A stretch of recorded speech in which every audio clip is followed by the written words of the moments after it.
Hi, and welcome to this mini video series that focuses on building the penetration testing lab that was actually done within my latest Kali Linux book, which is called the Ultimate Kali Linux Book, the third edition.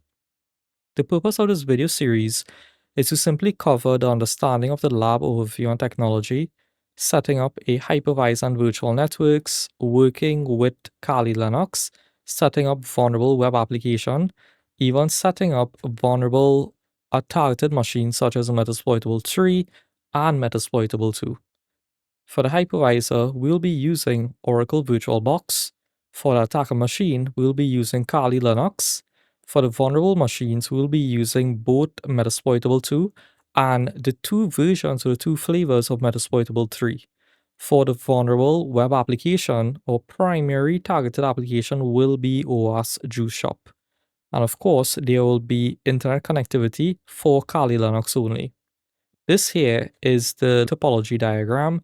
As shown, Kali Linux has direct access to the internet, and Kali Linux also has direct access to the pentest network that will be housing Metasploitable 3, Windows VM, and Metasploitable 2. The hidden network will house only Metasploitable 3, the Linux version of it, and Kali Linux will also be able to access the Red Team Lab, which contains an entire Active Directory domain. So I hope you're excited, and let's dive on in.